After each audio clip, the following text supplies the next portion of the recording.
Je crois d'ailleurs que c'est Fraissinet qui fait la pelouse au Stade Toulousain.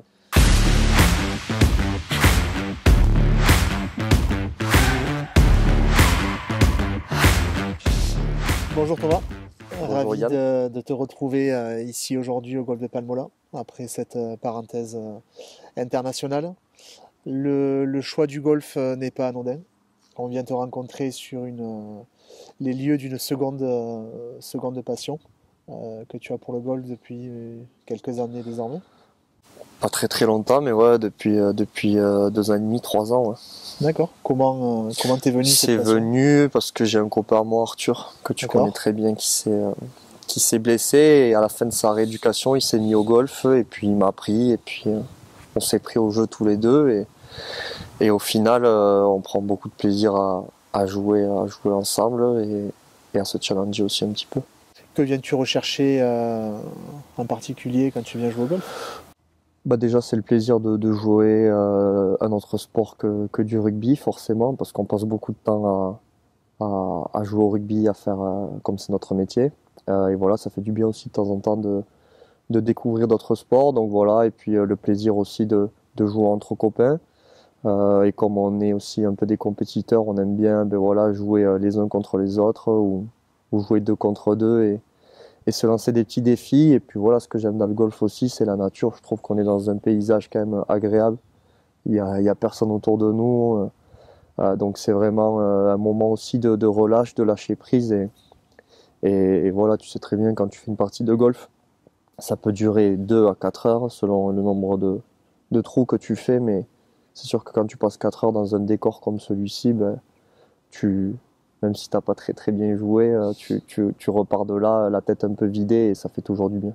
Est-ce que tu retrouves des similitudes entre le rugby qui est un sport, on va dire, collectif, le golf plus un sport individuel? Alors tu viens de nous parler d'un aspect collectif également que tu retrouves et convivial dans le golf, mais sur l'approche plus technique, est-ce que tu viens chercher quelque chose en particulier dans le golf? Ben, on va dire que moi, par exemple, pour mon rôle dans le rugby, qui est le rôle du buteur, ça peut être assimilé un peu à chaque fois que tu tapes une balle au golf, tu es un peu seul et toi face à ta balle. Et voilà, c'est sûr que quand tu butes devant des milliers de spectateurs dans un stade, ben, tu es un peu seul toi face à ton ballon. Donc c'est sûr que les moments de concentration peuvent être similaires et c'est ce que je peux retrouver dans le rugby comme dans le golf dans ces moments-là. Ouais.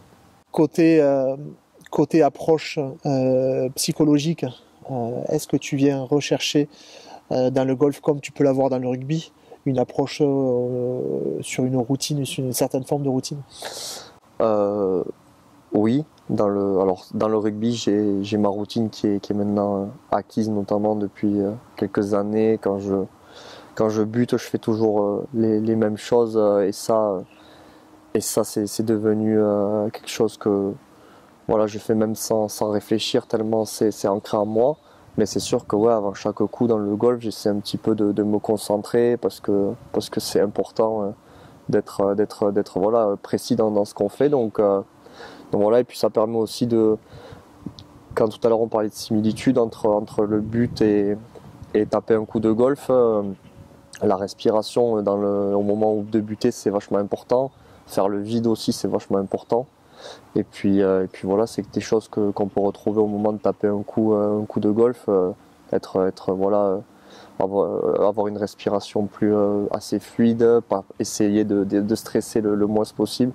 Donc c'est des points qui peuvent se relayer entre les deux sports. Thomas, il y a bien un point commun qui rassemble ta passion pour le golf et ton métier qui est le rugby. Ça serait la pelouse, le gazon. Ouais. Ouais, mais c'est sûr que c'est un point important, notamment pour le métier, parce que c'est là où je passe le plus de temps. Et donc oui, au rugby, on est très content quand le week-end on joue sur des belles pelouses.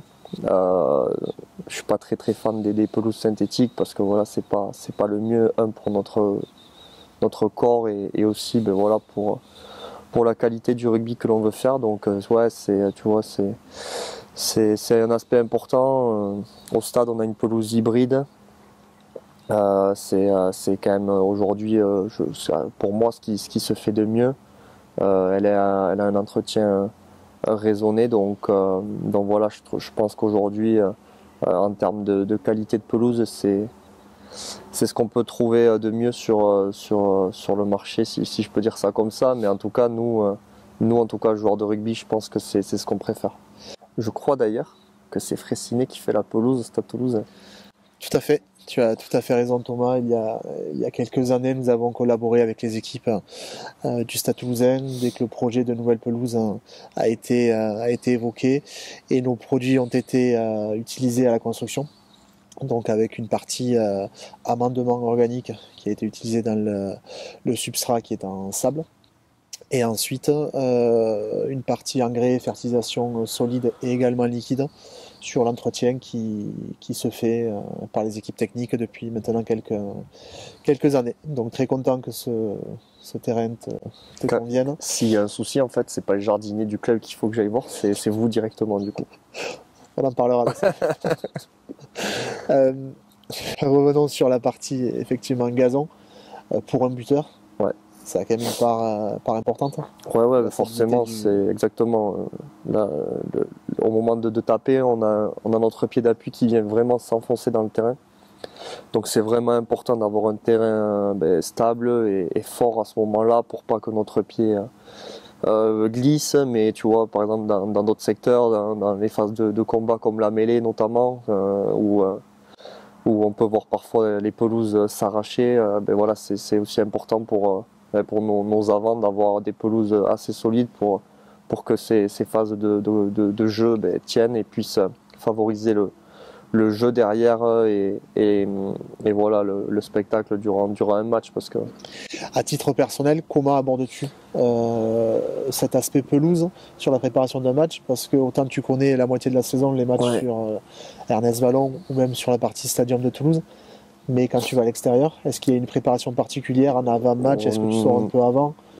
En général, on connaît déjà la pelouse sur laquelle on va jouer puisqu'on y joue quand même tous les ans, mais c'est sûr que selon la période de l'année aussi, il y a des terrains qui sont plus abîmés que d'autres, donc je prends toujours par exemple 2 paires de crampons, une paire de moulets et une paire de crampons vissés, donc avec des crampons un peu plus longs, au cas où que la pelouse soit plus abîmée par la pluie ou l'humidité le soir aussi. Donc une pelouse glissante, c'est toujours important d'avoir des crampons qui accrochent. Donc voilà, et puis après sur un terrain synthétique, parce qu'il y en a quand même dans notre championnat, je prends toujours des crampons moulés.